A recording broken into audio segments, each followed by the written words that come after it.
So good morning and welcome to the Los Angeles County and City One Voice press briefing here at the Kenny Hahn Hall of Administration.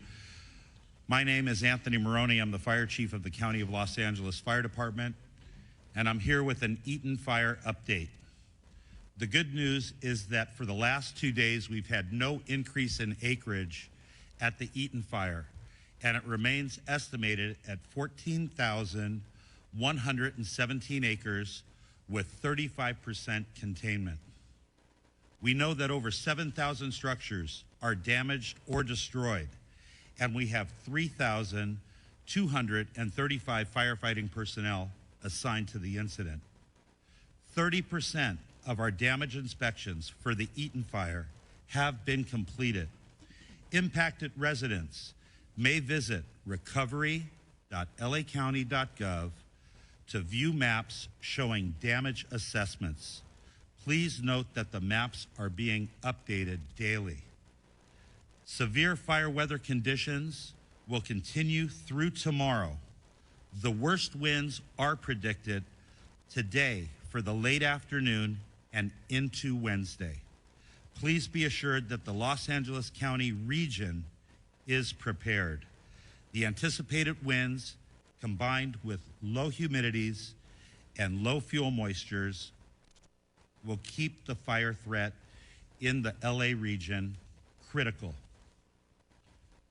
I ask all Los Angeles County residents in wildfire-prone areas to understand that the necessary public safety power shutoffs are going to prevent our next fire from starting if we have down power lines.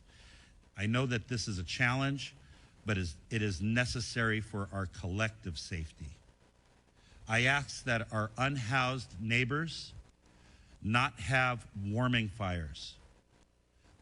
Anybody who's a person experiencing homelessness should be seeking shelter through the County of Los Angeles or the City of Los Angeles.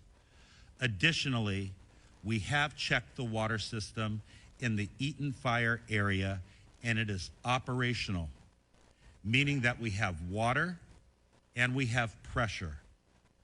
Repopulation will not occur until all areas are safe, period. Resources are available for residents impacted by wildfire at lacounty.gov/emergency. And I'm happy to report that the LA County CL-415 Super Scooper that was damaged by the drone will be available for response starting at 11 a.m. today.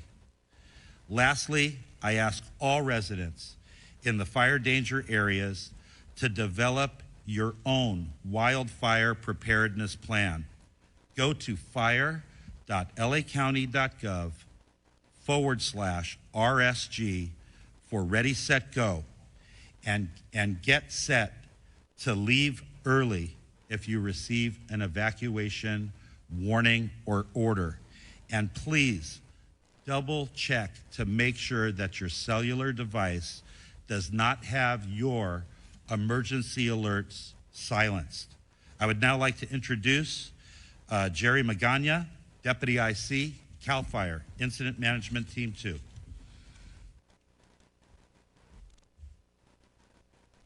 Thank you, Chief. Good morning. My name is Jeremy Gagne, representing the incident management teams for the Palisades and Eaton Fire. I just wanted to once again thank the partners and cooperators for all of their continued teamwork with these incidents. We couldn't do it without each other and without the support of the community. As mentioned, for both fires, I just wanted to continue to stress the fact that it is important that the public stay informed on the process and what is happening each day on these incidents. With all of the press briefings that are given, a ton of information is being put out there. Just please make sure that you are aware of the information for your impacted area. As a whole, for both incidents, DINS inspections continue and will be thoroughly processed to get the latest information out to you so that you have the ability to gather that information and move forward within your process. USAR operations continue for both incidents, and we will continue to update our cooperators and partners with the latest and greatest information. And today you'll also be hearing about the disaster recovery centers that are being opened, more detail to follow, but we just wanted to make sure that you as the public are getting all the information that you need to move forward in the process, and that all of us up here on this stage are working together for you to get you the information that you need. Please stay patient with our process. We will get you in as soon as we can. Thank you. Chief Crowley. Chief Crowley. Okay. Well, good morning, everyone. Kristen Crowley, Los Angeles City Fire Department Fire Chief. Mayor Batts and I recently conducted an aerial survey of the impacted areas. Our focus was on evaluating the size, the scope, and the complexity of these fires to gain a full understanding of its total impact on our communities. This assessment was essential as we begin planning and prioritizing resources and support needed to make sure that we can facilitate in the recovery efforts here and now. Our goal is to address both the immediate challenges and the long-term needs of those infected by these devastating events. Yesterday, I also had the opportunity to meet with our international partners from Mexico to express our heartfelt gratitude for their assistance. The outpouring of support from both near and far, I tell you, is absolutely remarkable. I also had the opportunity just to take a moment to talk with people, and I cannot tell you how many times everybody has been asking about our firefighters and our first responders, and they're asking, how are they holding up? I visited our field resources, the Emergency Operations Center, our Department Operations Center, and I tell you, our firefighters and first responders are standing strong. They hold their heads up high, and they will continue to work hard for you. Thank you for your care and concern, and I tell you, our thoughts and prayers holistically are with everybody that has been impacted by these fires. I will now provide just a brief update on the Palisades fire. This fire is now at 23,713 acres with 17% containment, with 5,200 personnel that are assigned to the incident. Firefighters will continue to work tirelessly throughout the day to increase containment lines, prevent further spread, and address any flare-ups. The Hearst fire, 799 acres at 97% contained. Now, to all of those who have lost so much and to those who still have not returned to your homes, know that everybody involved in this incident in the Los Angeles region is focused on you. I want to express my heartfelt gratitude to the community that has given so much back to those impacted as well as to our LAFD. And thank you to the LAFD Foundation that provides vital equipment and funds critical. They fund critical programs, tools, and equipment to help the LAFD save lives and protect property. You heard Chief Maroney say it already, but I think it's very, very important that I reiterate these points. Life-threatening and destructive and widespread winds are already here. For this significant wind event, we are taking an aggressive lean-forward posture, and the LAFD has staffed all available resources, strategically placing fire patrols and engines in the unimpacted high fire risk areas in the city. We are carefully managing our operations to ensure that we can quickly respond to any new fires, in addition to the increased call volume across the city of Los Angeles. I urge, and everybody here urges you to remain alert as danger has not yet passed. Please follow all evacuation warnings and orders without delay and prioritize your safety. Thank you. I would like now to introduce our next speaker, Los Angeles County Sheriff Luna. Good morning, and thank you, Chief.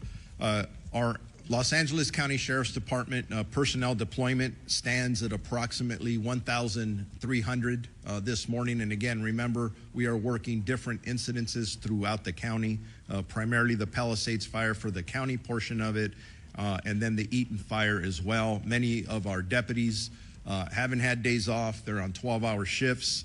So I really appreciate all their work and their time away from their family. We have approximately 234 officers from the California Highway Patrol. Sean DeRee, the commissioner of the CHP, was kind enough to give us more bodies as of yesterday. We also are being assisted by 16 agents from the Drug Enforcement Administration, and they're not working narcotics. They are here assisting us, and we're getting calls from a lot of our law enforcement partners, so we're very grateful that they're here to assist us. We have well over 600 National Guards personnel that are deployed to not only the Los Angeles County Sheriff Department areas of responsibility, but the Los Angeles Police Department, Pasadena, Santa Monica, and other places as well. Evacuation orders, we have approximately 88,000 residents that are still under evacuation orders. And regarding evacuation warnings, we have approximately 84,800 residents that continue to be under warnings. There is a decrease in these numbers, but as our fire partners have stated, it is still very dangerous for the next 24 hours. So we're keeping a very close eye. That's why we have not downgraded the number of personnel. If fire tells us you've got to go here because the wind's blowing this way and we need to do evacuations, that's where we are going. I just want to remind everybody that the last time we had to evacuate people under an order, our deputies very heroically saved many people's lives, and they had to rescue people, and a lot of the people that were rescuing who waited till the last minute to leave the order or the evacuation order, many of them had significant burns on them. I just want to reiterate that when we're giving you warnings, that's the time you should probably think about going. Actually, we recommend you go. Don't wait till the order's given. We don't want you to impact your own life or the life of your loved ones. Repopulation conversations are absolutely active and ongoing. I don't want to get too much into that. I don't want people to start thinking everything's okay now. Everything's not okay yet. We'll get there. We'll get there together. But again, the wind's blowing and it's going to continue to blow. Curfew is still in effect. It was in effect last night. It's going to be in effect tonight again, starting at 6 p.m. all the way to 6 a.m. This is for the impacted evacuation order areas. If you do not live there, have any business there, say this every day, don't go. Why am I repeating it? Because we continue to make arrests for this violation. I don't want to make more arrests, so please stay away from there. We understand that our residents want to go back to their homes, but this is a disaster area. Chief Maroney mentioned it. As soon as it is rendered safe, we will try and prioritize getting you back home. We understand that is important. Regarding arrest, we had a few more arrests overnight. Our total, when I give totals, this is for the LA County Sheriff's Department area only. It doesn't count LAPD, Pasadena, and other agencies. We are up to 39. That's 33 in the Eaton fire area and 6 in the Palisades area. Eaton, we have 9 curfew arrests and 2 for drone incidences. Please do not fly drones in these impacted areas. And 11 were for burglary in that Eaton area. For Palisades, we have 6 arrests, 3 for curfew, and 3 for burglary. Last night's total arrest, 1 arrest for curfew violation and carrying a loaded weapon. Again, I'm repeating this, and it keeps on happening. If you are carrying narcotics and a gun, you shouldn't do it anyways. You shouldn't absolutely go into these evacuation order areas where there's a curfew with those items, because you are likely going to get arrested by our deputies. They're being very proactive, and you're going to get arrested. Blue collar versus white collar crimes. You've heard it over and over. We're not just looking for burglars and looters committing crimes on the street. but we're also focused on anybody who's involved in any kind of scam. Whether you're asking for donations for pets or whatever you think you're doing to make money off of the poor people who've been involved, we're telling you, don't do it. If you think you're a victim of this, notify us immediately. Moving on, search and rescue operations. Based on our grid searches, this is information that when we concluded last night with our search and rescue teams, we have searched approximately 3,654 properties in the Altadena area thus far. Yesterday, we searched 1,800 properties in Eaton. We also have been working with teams that are coming in to work on the Palisades to begin searching for remains as well. So this operation continues. It's active, not easy work. The good news was that no other remains were found yesterday. Hopefully that happens again today. We don't want the death toll to continue to go up. So the death toll stands at 21 for the sheriff's areas. Does not include LAPD or Pasadena. That is a total of 16 in Eaton and 5 in the Palisades. We are actively working 24 missing person cases, 18 in the Eaton area, 6 in the Malibu area, all adults. As I conclude, to get any updated information, lacounty.gov for emergencies. That is updating on evacuation orders, evacuation warnings, road closures, and for all of our community members who desperately want to get back into their houses, as we back off of orders into warnings, look at that website. That'll give you the most updated information. And donations, Emergency Network Los Angeles. I continue to be absolutely amazed with our community. All the positives, they want to donate, they want to help. That's where you go. Thank you very much. And I'm introducing the Los Angeles Police Chief, Jim McDonald. Oh, before you come up, just one quick thing, because I'm being asked this question. If a lot of you are concerned seeing police cars up and down our freeways and their lights and siren on, don't let that alarm you. Whether it's sheriff cars, LAPD cars, CHP cars, we're responding in tandem as they're being requested by the incident commanders to respond to several different locations. Those are your tax dollars at work. Our men and women working their butts off. They're getting to one place to another as quickly and as safely as possible. Now Jim McDonald's coming up. Well, good morning. I just want to let everyone know that as we enter into another period of dangerously high winds, we remain deployed and ready to assist with any additional evacuations should that need arise. While peak winds are not expected to be as strong as last week's wind event, they still pose a tremendous threat. And if you're asked to evacuate, please listen to all evacuation orders, as they are meant as a life-saving measure. As has been the case over the last few days, LAPD is focused on maintaining your safety and the safety of your properties as we move forward. As far as deployment goes, LAPD officers are still performing increased patrols in the areas impacted by the fires, and we ask for your continued cooperation, especially with our officers who deployed at various checkpoints throughout the evacuation zones. We understand the frustration and your desire to see your homes firsthand, but until CAL FIRE tells us that the impacted areas are safe for repopulation, we can't allow you to return.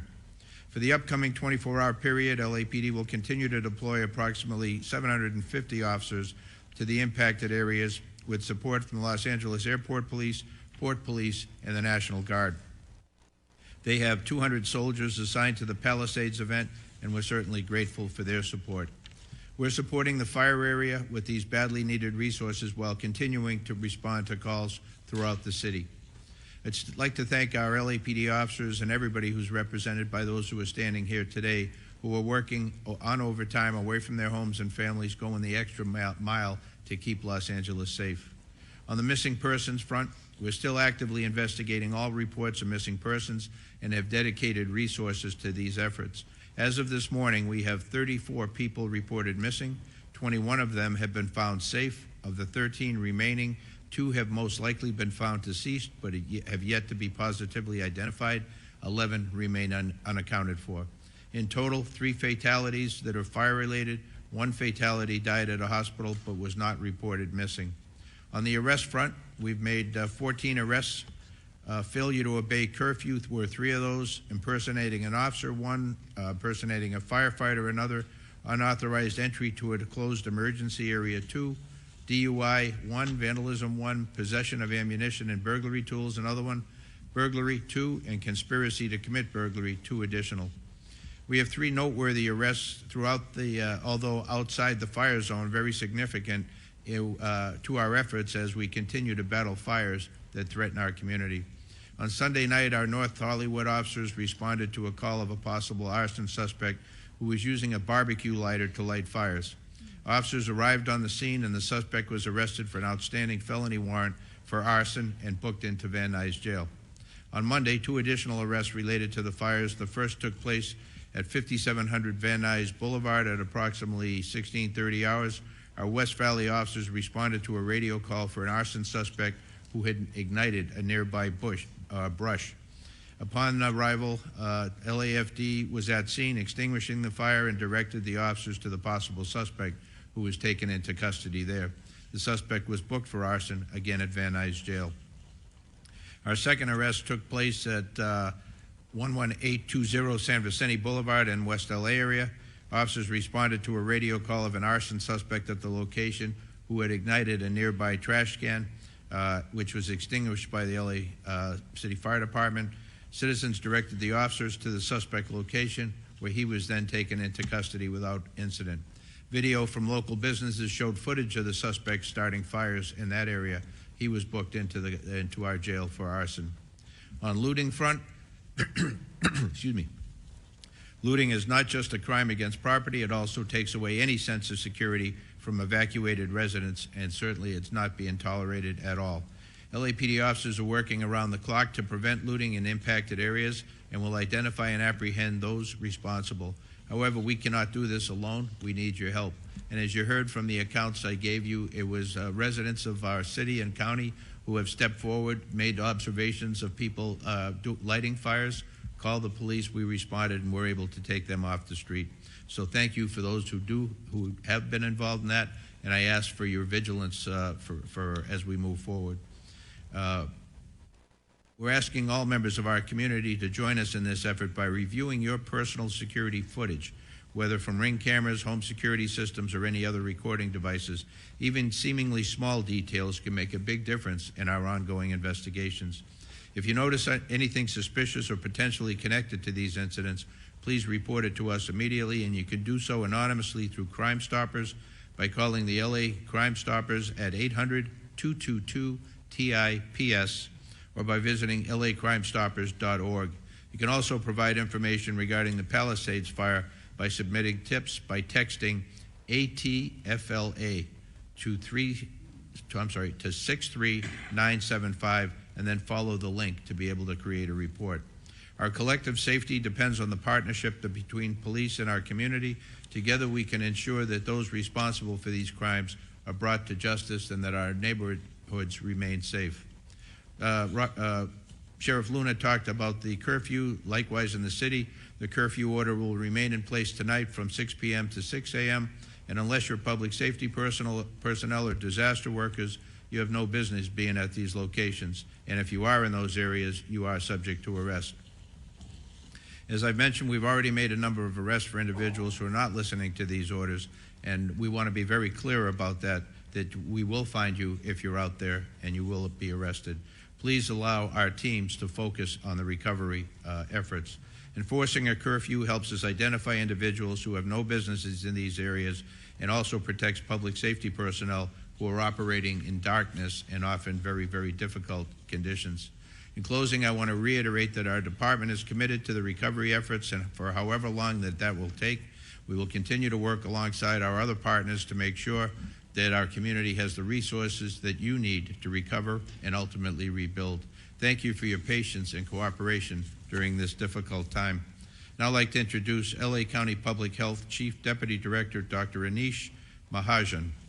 Doctor. Good morning, Anish Mahajan, LA County Department of Public Health. I want to begin by sharing our heartfelt condolences and extending our deepest sympathies to those who have lost their homes and endured profound devastation caused by the fires. Please remember that you are not alone, and we stand with you during this incredibly challenging time. To our first responders, we are deeply thankful for your remarkable courage and relentless efforts in the face of such overwhelming adversity. I would also like to take a moment to acknowledge each of our county supervisors, as well as the mayor, for their steadfast commitment and compassionate guidance, as well as the county and city fire departments, along with the many partners whose exceptional teamwork has been invaluable during these difficult times. Now, the impact of the wildfires has been far-reaching, leaving individuals and families not only grappling with the losses of their homes and cherished belongings, but also facing urgent health and medical challenges. Many have been displaced, separated from their usual healthcare providers, and are in need of essential medications.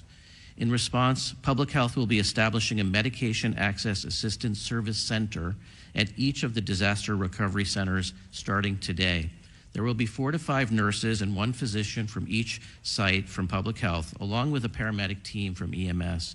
Nurses at the sites will assist families with information, education, referrals for clinical health concerns, including getting access to medications for those who lost their medications in the fire by helping them connect with their pharmacy or their usual provider.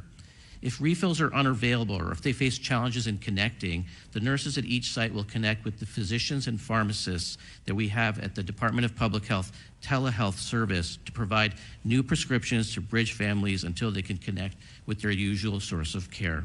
For patients needing assistance with treatment for opioid addiction, the Medical Assist Therapy, the MAT consult line at 213-288-9090, that's 213-288-9090, is able to offer these prescriptions and operates 7 days a week from 8 a.m. to midnight. I'd also like to say a couple of words about the high winds that we're expecting in air quality. The South Coast Air Quality Management District has issued a wind-blown dust advisory due to the strong winds that we're going to see starting this afternoon. High winds may disperse the ashes from the Palisades, Eaton, and other fire burn scars. Wind-blown ash from burned structures may contain higher air toxic levels. If you see the ash, take precautions to reduce your exposure. If you're in the area that's impacted by the ash, you should wear proper respiratory masks, such as an N95 or a P100 mask, to help protect you. These masks are specifically designed to reduce the exposure to harmful fine particles found in the ash and smoke, which can penetrate deep into your lungs and cause serious health problems. And remember, ash is not just dirt, it's hazardous fine dust that can irritate or harm your respiratory system and other parts of your body where it lands. Also note that cloth masks, medical masks like the regular blue ones, bandanas, they do not provide adequate protection against ash and fine particles. They're not designed to filter out these hazardous materials. You really need to wear an N95 or a P100 if you're seeing the ash in your area to protect yourself. In closing, I want to once again express our deepest gratitude to the first responders who've shown incredible bravery and dedication during this crisis. Their tireless efforts are nothing short of heroic, and we're deeply thankful for their service. At Public Health, we remain committed to providing support to all those who are affected by this tragedy, whether through guidance, resources, or community collaboration. We're with you during these challenging times. Thank you. Next, I'd like to introduce LA County Board of Supervisors Chair Catherine Barger. It has been 7 days since my constituents' lives were devastated by the Eaton fire. 7 days. At the most recent in-person community meeting we held for Eaton fire survivors, we had hundreds of people attend. Also, more than 50,000 people joined on live stream. This speaks to the scale and impact of this devastation. All eyes are on FEMA at this moment. We know, value, and appreciate FEMA's partnership. They are the agency who is there for people in their time of darkest need. It is of the utmost importance that we be very clear about what support and help FEMA can realistically provide. For wildfire survivors, they need nothing less than clear and transparent answers about how they will be supported through the recovery process. I want to thank Bob Fenton, FEMA Administrator for Region 9, for being here today. I thank you for speaking to my constituents so they can plan the way forward. I also want to make sure survivors know disaster resource centers open today. Disaster resource centers are staffed by local, state, and federal officials who are there to help those impacted by these fires. The East Side location is Pasadena City College Community Education Center, located at 3035 East Foothill Boulevard in Pasadena.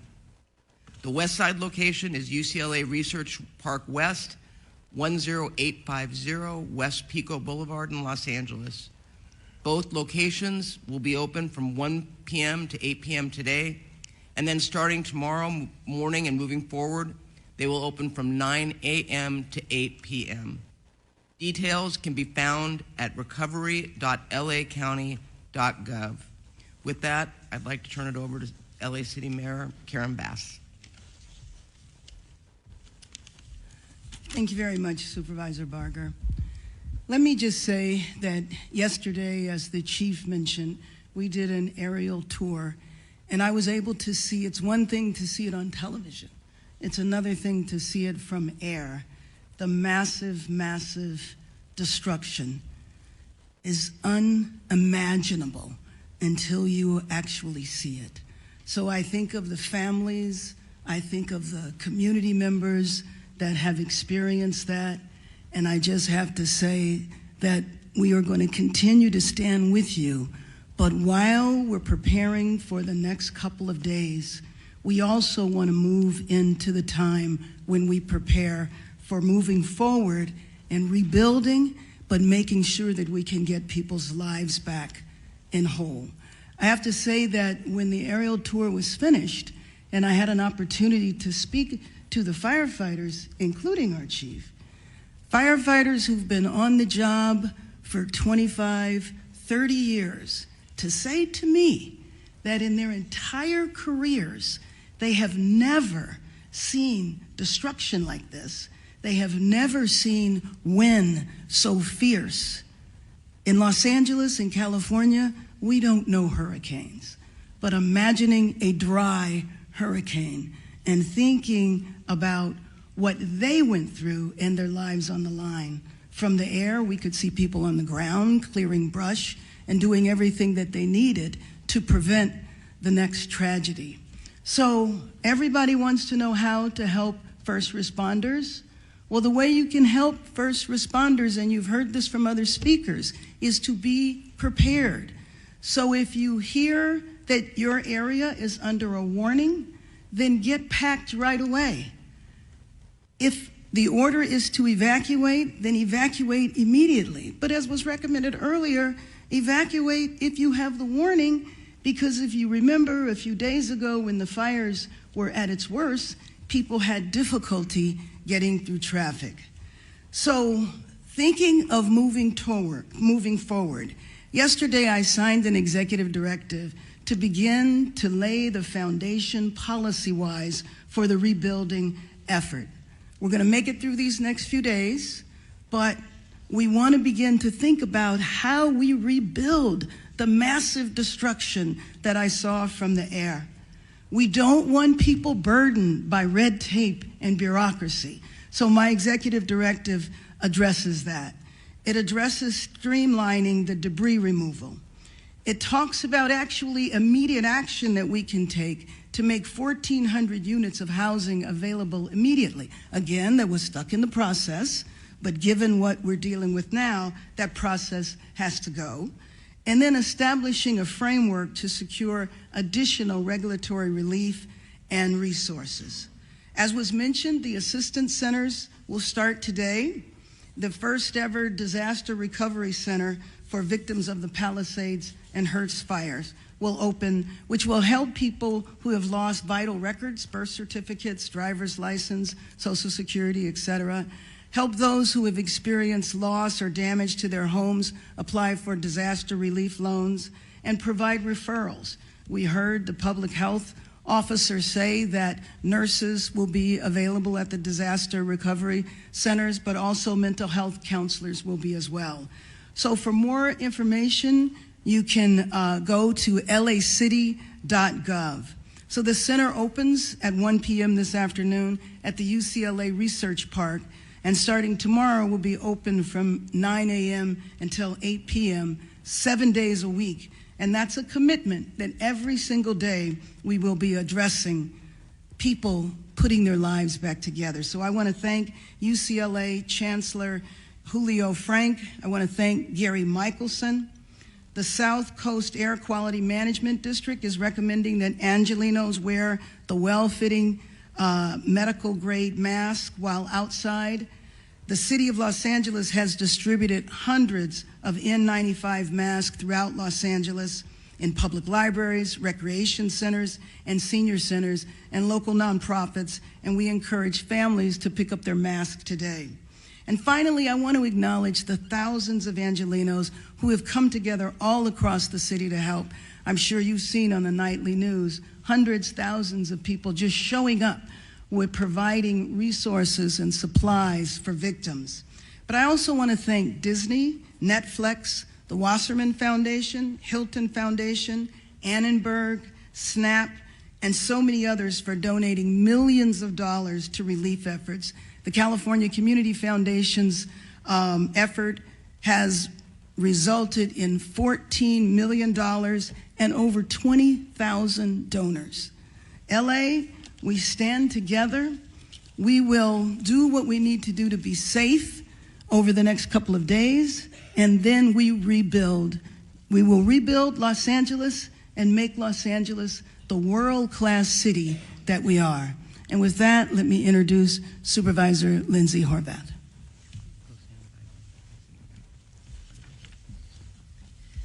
Thank you very much. As you heard, the Palisades fire updates include 5,100 personnel in the Palisades alone.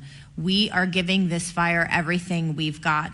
This is a particularly dangerous situation from now through tomorrow. The strongest winds will be this evening, and we ask everyone to get prepared now to evacuate. The libraries in Los Angeles County have FEMA staff available until 5 p.m. to provide assistance. If you have received a denial on the FEMA website, do not get discouraged. Come to one of these locations in person to get help. Our disaster recovery centers, as you have heard, are open from 1 to 8 p.m. today at UCLA Research Park West and Pasadena City College as well. LA Department of Public Health is providing medication access assistance at the disaster recovery centers starting today for those who lost medication in the fires. All Santa Monica, Malibu Unified School District schools, Malibu schools will remain closed. All Santa Monica campuses will be open today. I've been in touch with Santa Monica Mayor Lana Negretti this morning, and she is closely monitoring the situation. Topanga Post Office has been relocated to Santa Monica Post Office. Residents can pick up their mail at 1653 7th Street. For more recovery information, go to recovery.lacounty.gov, which is launched and making improvements, adding resources each and every day to provide the assistance you need and deserve. With regard to power and public health updates, over 20,000 households are facing power outages due to public safety power shutoffs. Please take this moment now to charge your phones, your batteries and devices to make sure you have backup. We'll work to restore cellular access, but know you may be without power. Please plan ahead. Tune in to radio given some of the power outages that we're predicting. Please use your resources. It is unlikely that power will be restored in the Topanga area during the red flag conditions, so please be prepared. Los Angeles County Department of Public Health is providing N95 masks at all LA County libraries. Do not drink water warnings for Waterworks District 29. Please know that bottled water is being distributed at Malibu Equestrian Park. Do not drink water warning for 90272 zip code and the area north of San Vicente. Bottled water is being distributed for this region at the Westwood Recreation Center and adjacent to the Brentwood Country Club. Our LA County emergency proclamation will be ratified at our board meeting later today. This cuts red tape for the county to provide resources as well as to receive state and federal assistance. It prevents price gouging. This includes on rent and housing options, which we know have been impacting people's ability to have shelter. It also includes other ways people are taking advantage of this disaster, and these will not be tolerated. This proclamation also declares a local health emergency to ensure continuity of critical health services and ensures continuity of education for our displaced students. It also creates opportunities to secure financial support and resources for those impacted. To stay informed about the emergency, you can go to emergency.lacounty.gov for the latest updates. And I want to echo the gratitude for all those who are on the front lines, as well as their families who are supporting them, waiting for that call. We are giving them all of the support that we have to ensure they come home safely. We are grateful to the volunteers who are showing up, as well as for the additional proclamation by our governor, Gavin Newsom, expanding a special session to provide $1 billion to augment the FEMA response, as well as $1.5 billion to bolster state preparedness efforts. We are in constant communication with the White House, Congress, and our state legislature. All levels of government are aligned to support our community members.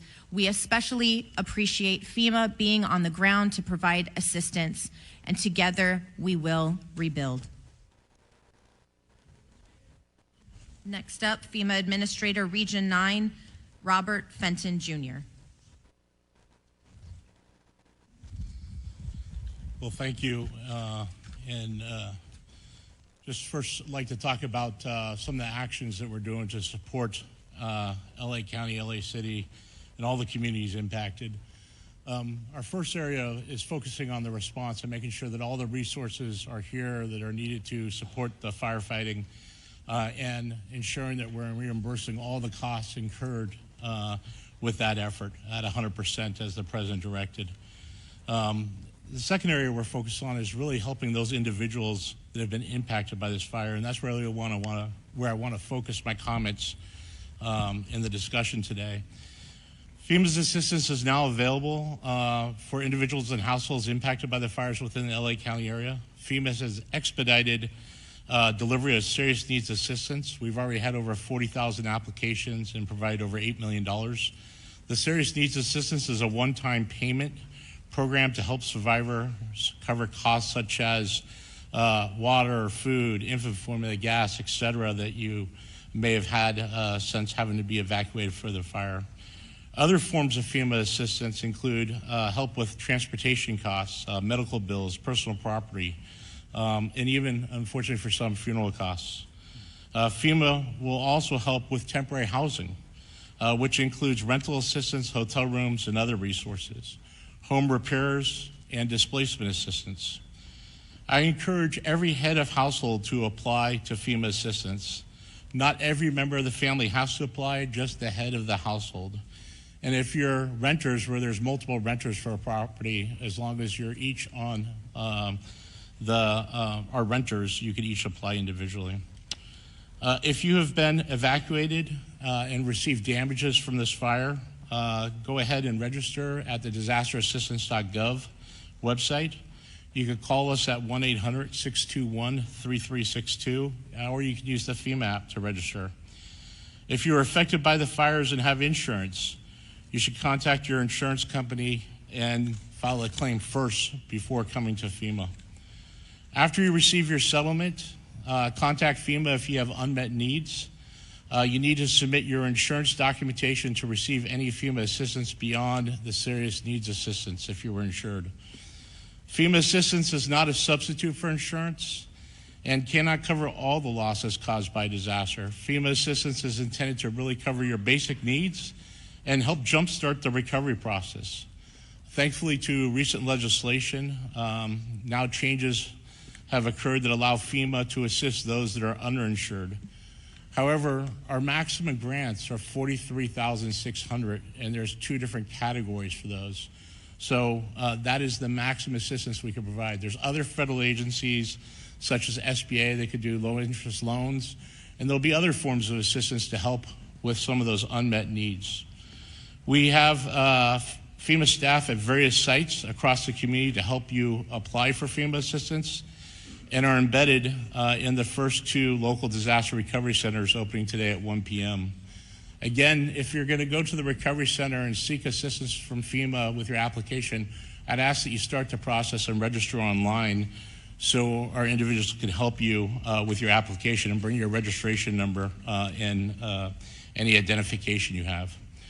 I'm working closely with the state of California and local partners to assess the ongoing situation and determine what other FEMA support may be most effective to the communities that have been impacted by this fire.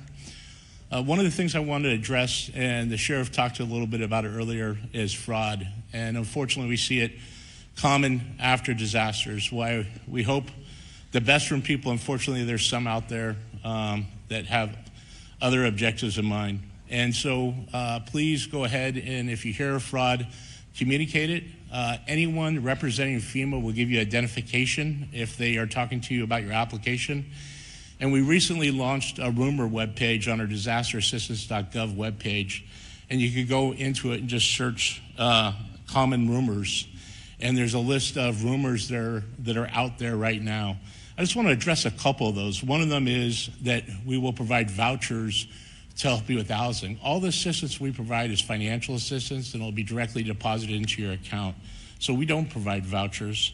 There may be other organizations, nonprofits, that may provide some type of voucher, but we don't at FEMA. Another rumor was that we will cover 100% of the uninsured costs. Again, we provide up to 2 grants at $43,600 is the maximum assistance we can provide. The state, if you receive a max grant, adds $10,000 to that. There's other federal agencies that can provide assistance above that, but we will only help those that are underinsured, and we can't duplicate benefits from those that are insured. The 100% in the President's declaration was specific to emergency costs for fighting the fire and for the debris removal, which we'll be focusing on in the days ahead, as the mayor outlined in some of her executive orders. And then everyone needs to go ahead and submit an application in order to receive assistance, and needs to make sure they have a registration number, and if you need help, should go to those recovery centers. Lastly, we continue to financially support all the costs associated with the response to the fires, and we have every federal agency here with us available to support any needs that the state, the county, or the local communities affected in the city have. With that, that concludes my comments. Thank you.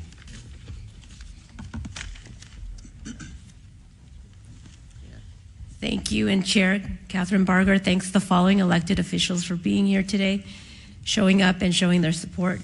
We have Los Angeles County Supervisor of the 1st District, Hilda Solis, Los Angeles County Supervisor of the 2nd District, Holly J. Mitchell, Congressman George Whitesides, and State Senator Sasha Renee Perez. This is the end of our press briefing. We will do one-on-one briefings. There will be a press gaggle for City Mayor over here on my left, and for other one-on-ones, please approach and we will connect you to the appropriate speaker.